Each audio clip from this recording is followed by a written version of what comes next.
Mapagpalang araw, kaibigan. Minsan tayo, ito po ang inyong kaibigan kay Jesus, Brother Manny Bautista. Ano po? Muli, tayo po yung mag-aaral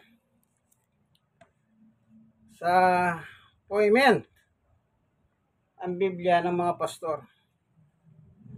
Gaya na sinasabi ko, hindi po ako pastor, pero gumagamit po ako nito.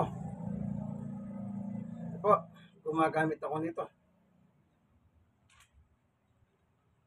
Tandaan nyo po yan.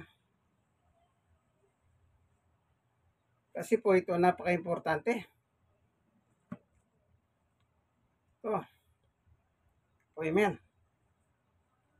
ang Biblia ng mga pastor. Tayo po'y mag-aaral ngayon is about faith, pananampalataya o paniwala tungkol sa Panginoon Diyos through Jesus Christ.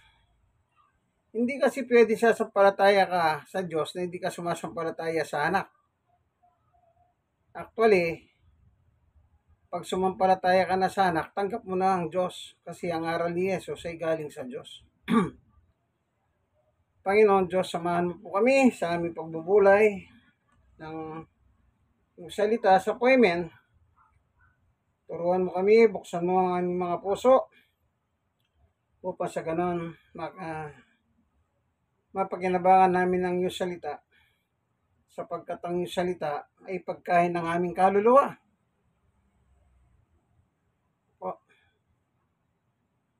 Buksan mo ang puso at isip ng bawat isa. Kung meron mong po kabigatan sa buhay, yung pag-nganin. Kung meron may sakit, yung pagalingin. Tunay nga po, Diyos, walang imposible sa iyo. Sa ngalan ng aming Panginoong Yesus. Amen. Sa Bible po, meron pong binanggit si Apostol Santiago sa San Pablo. Kasi po, lalo na sa panahon natin, para bang pagkamayaman ka, absuelto ka. Kasi ang katwiran ng mayaman, marami siyang ginagawang mabuti. Tignan nyo po yung mga may kaya sa buhay. Nagtatayo sila ng mga foundation. Tumutulong sila sa mga nangangailangan.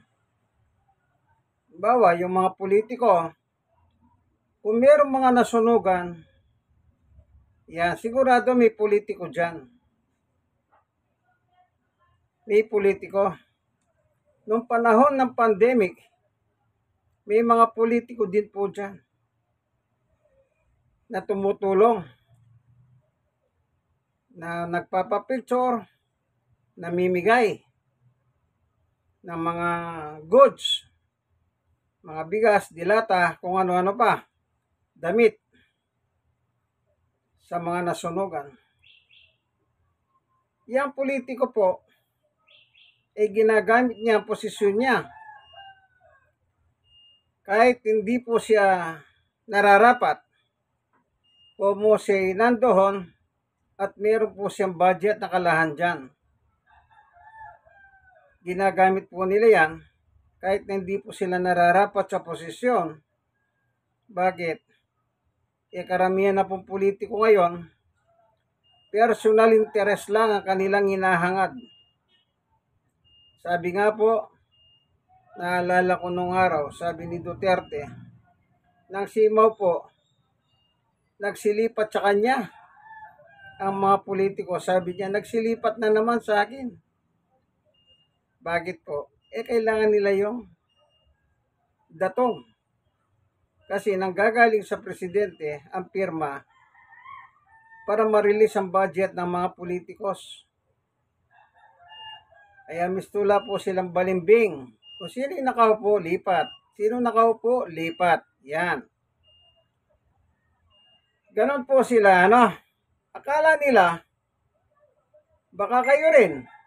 Baka akala nyo, pagdating sa pananampalataya, okay yan. Ay, hindi po Dito po sa Efeso, meron sinulat si Pablo. 2 Efeso 2. Basahin ko po 8.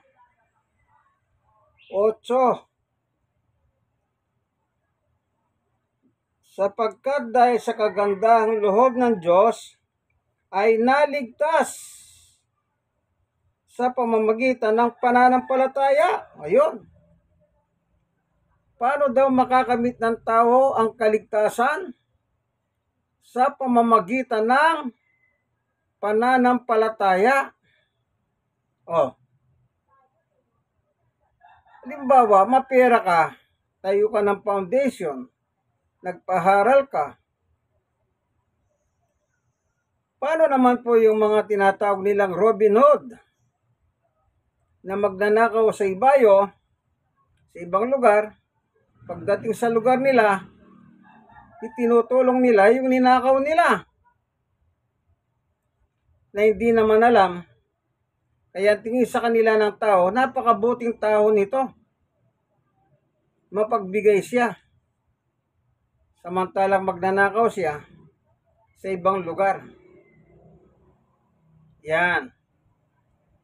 Kung yan ang titignan ng tao, yung kanilang mga ginawa sa kanilang kapwa, pagtulong, ano man yan?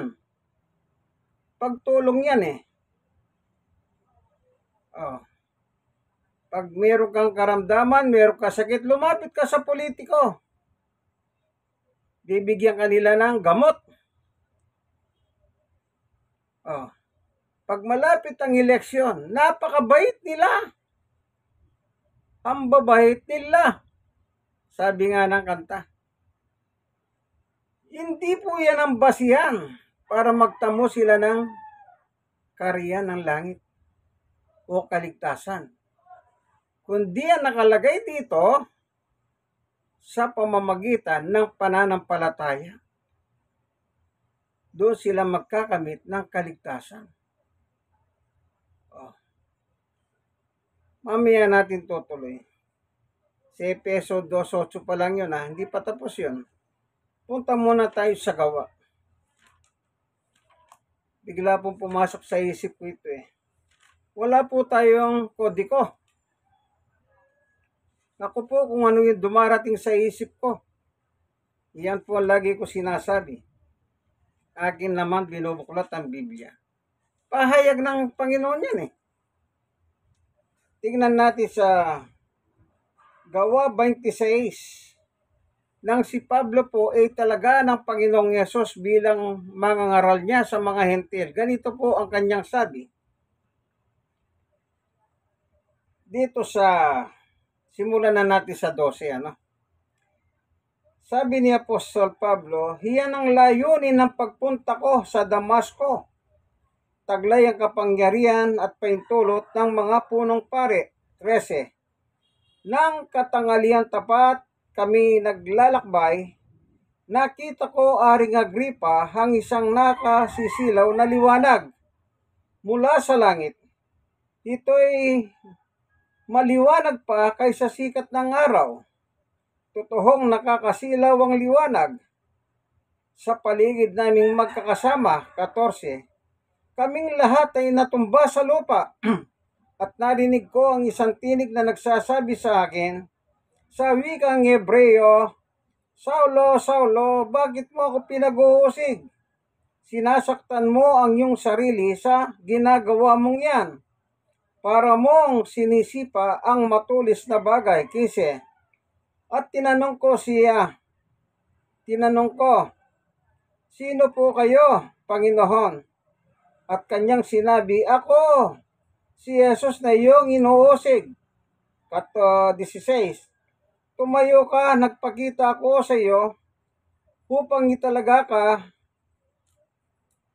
bilang aking lingkod at magpapatuto tungkol sa mga nakita mo ngayon at sa mga ipakikita ko pa sa iyo.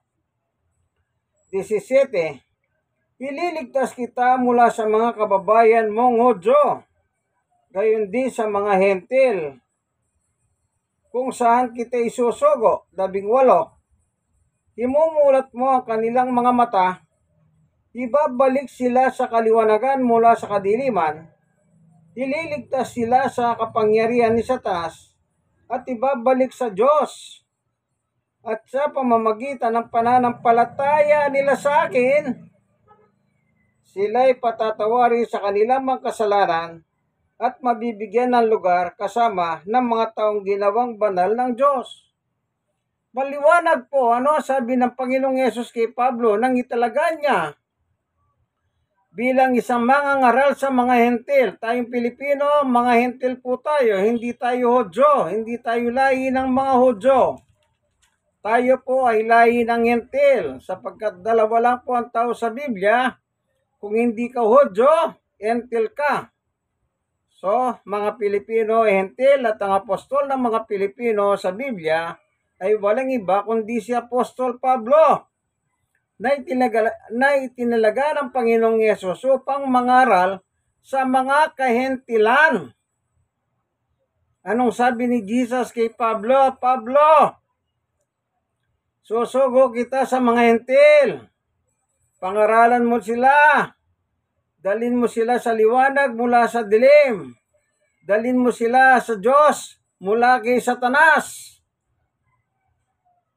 Sa pamamagitan ng pananampalataya nila sa akin, sabi ni Jesus, patatawarin ko sila sa kanilang mga kasalanan at magkakaroon silang bahagi sa kaharian ng Diyos. Yun po ay pananampalataya rin ang sinabi ng Panginoong Yesus.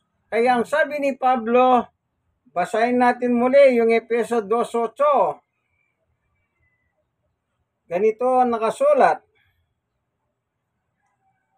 Sapagkat dahil sa kagandang loob ng Diyos, kayo ay naligtas sa pamamagitan ng pananampalataya. Sa pamamagitan ng pananampalataya. Bakit nasabi ni Pablo ito? Ito kasi tinuro ni Jesus sa kanya. Kasi tinalaga siya ni Jesus bilang mangangaral ng mga kahentilan. Tuloy natin. At ito'y kaloob ng Diyos at hindi mula sa inyong sarili. Yan palang pananampalataya ay bigay ng Diyos. Hindi mula sa ating sarili. Wala pala tayong parte dyan. Sa 9, hindi ito bunga ng inyong gawa. Kaya't walang may pagmamalaki ang sino man. Kaya sinabi ko kanina po sa mga mayayaman, maraming pera, tumutulong, nagtatayo ng foundation, yung mga politiko, sumasosok sila sa politika kasi nga meron silang interes. Kunwari tumutulong sila pero sa likod nun. Kaya po may mga politikong nadidimanda na kukulong dahil sa korupsyon. Sipin nyo po yan. Malinis bang pangalan nila? Akala lang ng iba. Kasi po yung nakikita nila, yun ang nakikita nila. Halimbawa, tumutulong si politikong ganito. Ang tinitignan ng tao, ganito lang. Kahit na magnanakaw yan, basta tumutulong sa amin. Wala kaming pakialam kung ninakaw man yan. Ang importante, tinulungan kami. Ganyan po ang pananaw ng tao, yung tinulungan kami. Kaya ang mga politiko pinagsasamantalahan ng mahirap. Bakit po? 75% ng Pilipino ay mahirap. Sila po yung mapagkailangan, sila naman yung kailangan ng mga botante ng politiko. Sila yung kailangan bumoto sa mga politikong korap. Meron na naman po ngayon. Ayun, hinatulan na ng final executory. Bagong-bago yan, sariwang balita yan. Kita nyo po. Politiko? Ano yan? Yan po nagpapatunay sa korupsyon. Pero tumutulong sila. Yung politiko pong hinatulan na yan, yung sariwa lang na sa kanila, sa lugar nila. Kinakalaban pa yung mayor dahil sa nagbibigay siya ng bangus ng panahon ng pandemic. O ngayon, hinatulan na siya. Final and executory. Ibig ba sabihin? Yan po sinasabi ng Biblia. Ang kaligtasan po ay hindi sa pamamagitan ng ating gawa para wala tayong may pagmamalaki sa Diyos. Kasi po, pagdating ng araw, lahat ng tao harap sa hukuman ng Diyos. Siyempre, pagharap mo doon, sasabihin mo, Panginoon, tumulong naman po ako, nagbigay ako ng ganito Hindi po yon. Kaya nga sabi ni Pablo, hindi dahil sa inyong gawa. Ano ba yung pagtulong? Hindi ba gawa nyo yan?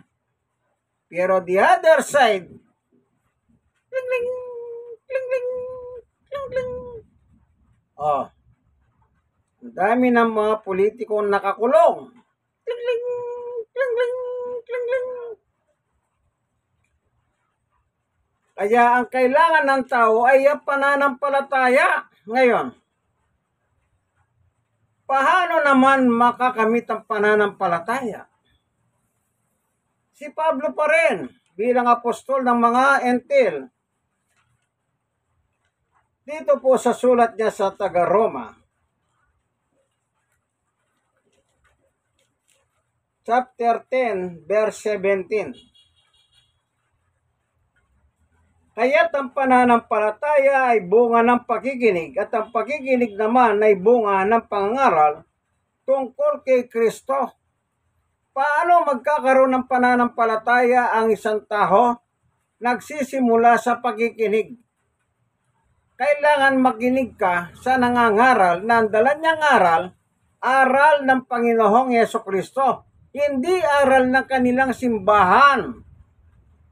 Hindi aral ng kung sino-sino. Kundi ang aral na maririnig mo ay aral is about Jesus Christ, our Lord and Savior. Doon ka magkakaroon ng pananampalataya. Kaya dapat nakikinig muna kayo. Gaya ng ginagawa ko pong video. Pakinggan nyo po.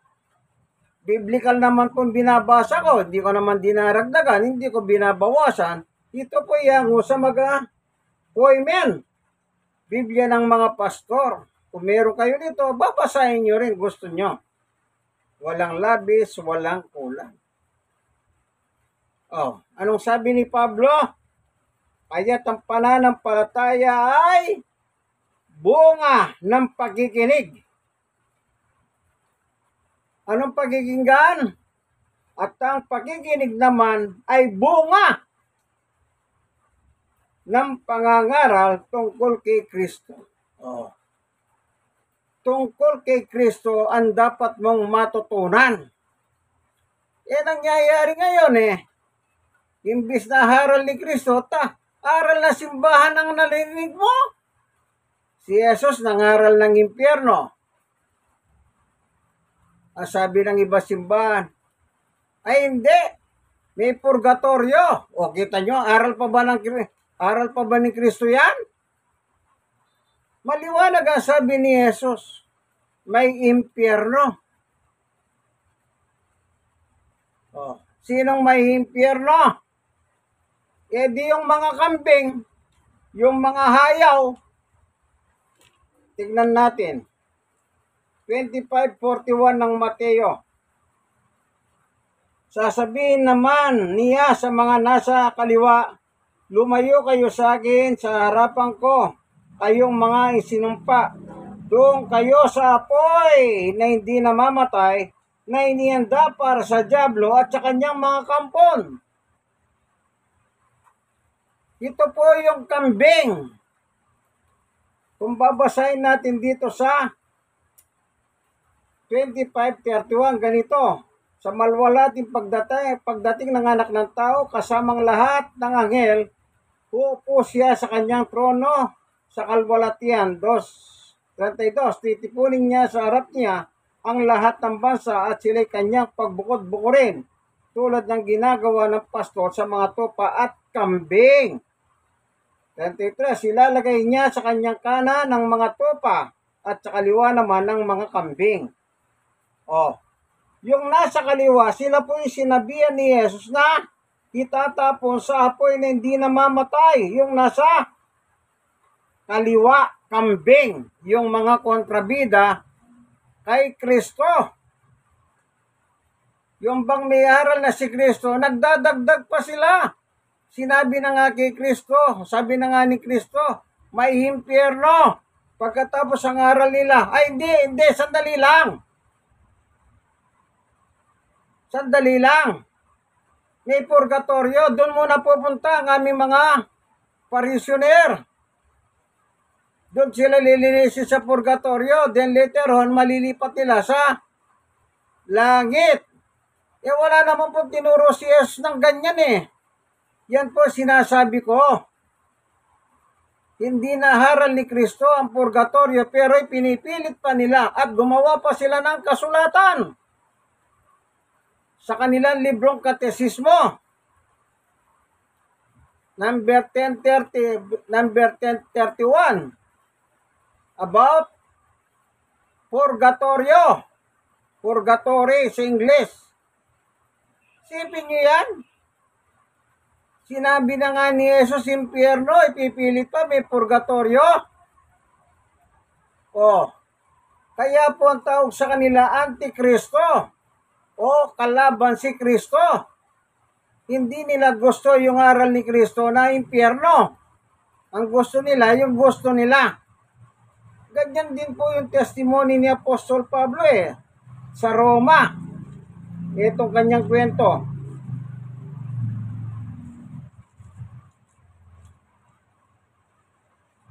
Basahin po natin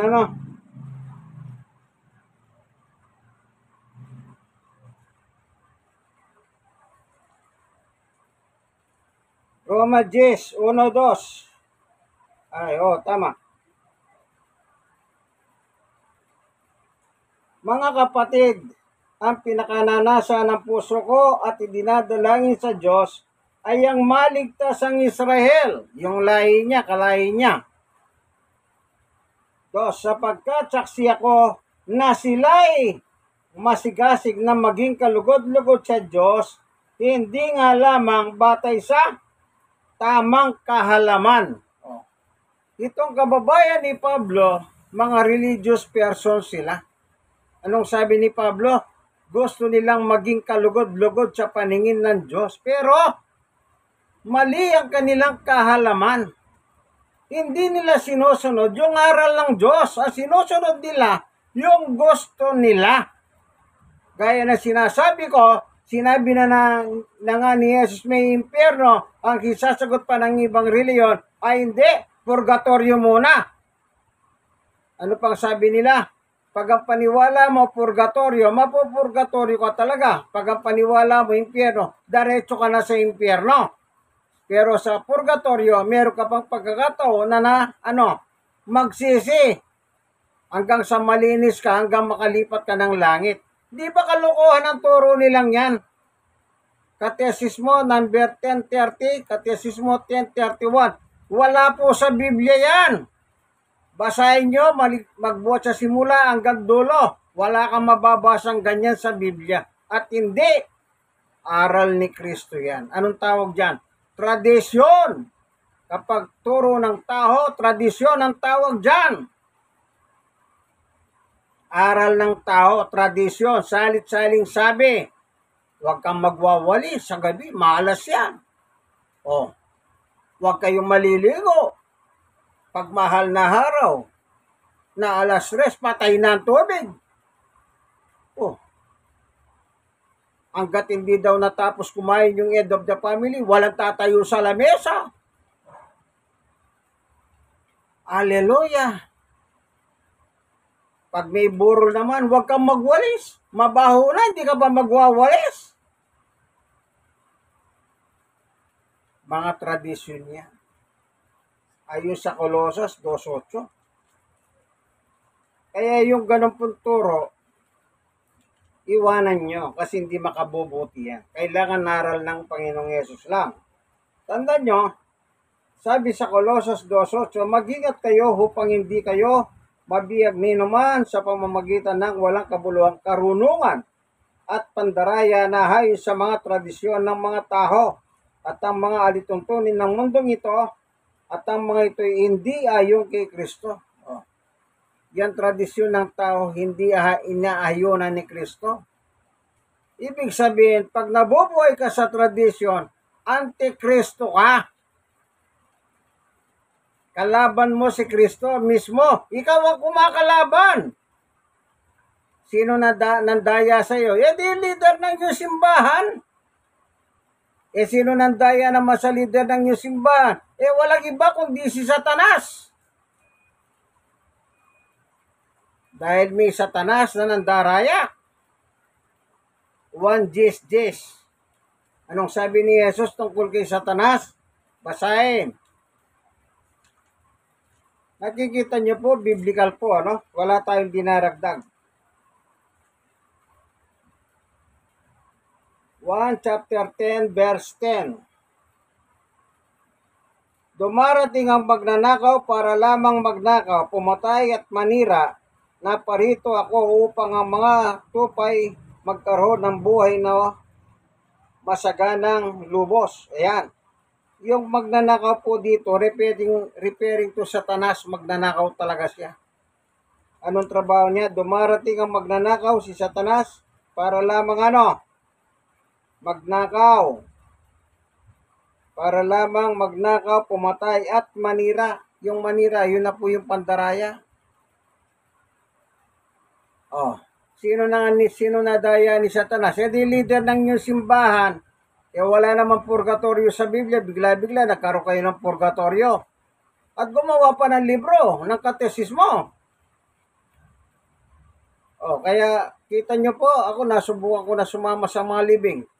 Nang pinagmimisa po yung patay. Sinasabi nila, iligtas mo po sa apoy ng purgatorio. Sa paghihirap ng purgatorio.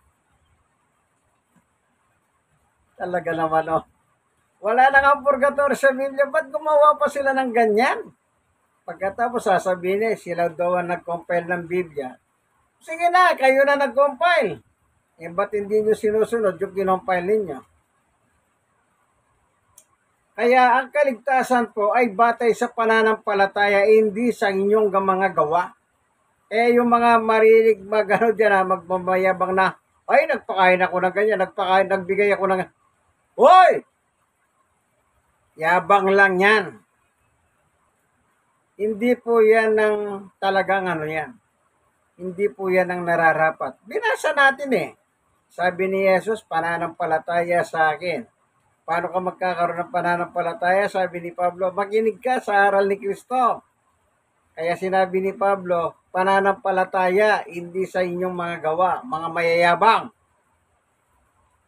Yayabang pa kayo Hallelujah. Di ko po sinabing masama yung gumawa ng mabuti. Alam naman ng Diyos kung mabuti ka nga tao Halimbawa, ninakaw mo lang. Mabuti ka kaya sa Diyos? Sa iyong mga kalugar, mabuti ka kasi hindi nila alam magnanakaw ka pala. Tsaka lang nila nalaman, noong nabilanggo ka na. Politiko, akala nila, ligtas na. Hindi. Alam ng Diyos lahat yan. Kaya kung napaglalakan nyo ang tao, walang problema naman yan Di gumawa kayo ng gumawang panlalang lang. Pero pagdating ng araw, tandaan mo, may langit, may Diyos na hatol sa iyo. Tandaan po natin, ang kaligtasan ay sa pamamagitan ng pananampalataya. Tingnan natin yung kay Santiago naman. Anong sabi ni Santiago? Santiago, chapter 2. Meron ko nakalagay dito Sabi po rito, ito. Santiago, chapter 2. Ito, 21. Hindi ba't ang ating amang Abraham ay tinuring na Diyos na matuwid dahil sa kanyang mga gawa abang inaandog niya sa dambana ang anak niyang si Isaac. Dito ay makikita mong magkalagip ang kanyang pananampalataya at mga gawa at naging ganap sa kanyang pananampalataya dahil sa kanyang mga gawa. Yan, baka malito kayo. Kasi sabi ni Pablo, hindi sa inyong gawa, ano? Dito, yung kanyang gawa ay bunga ng kanyang pananampalataya. Bago siya gumawa, bago siya sumunod sa Diyos, naniwala muna siya sa Diyos. Kasi yung tagpong ito, sabi ng Diyos, ihandog mo nga yung anak sa akin. Ituturo ko kung saan kayo pupunta, sabi ng Diyos. Hindi nagtanong itong si Abraham sa Diyos, kundi antimano ang ginawa ni Abraham, inutosan yung katulong niya magbuhat na ng kahoy, lahat ng kailangan nila upang ihandog ang kanyang anak. Pagdating po sa bundok, sinalasan na po yung mga kahoy, tinanong siya ng kanyang anak na si Isaac, Tatay, anong gagawin natin dyan? Sabi niya, sasamba tayo sa Diyos. Dahil hiningi ng Diyos na ihandog ang kanyang anak, hindi na siya nagdalawang isip, sumunod na lamang siya. Yun ang pananampalataya niya. Naniniwala siya sa Diyos, kaya hindi siya nag-alinlangan kahit yung kanyang solong anak. Ihahandog niya ayon sa sinabi ng Diyos sa kanya. Natuloy po ba? Natuloy, pero Diyos din ang pumigil kay Abraham. Nung akmang papatay na ni Abraham ang kanyang anak, ang sabi ng Diyos, Abraham, Abraham, huwag mong sasaktan ang iyong anak.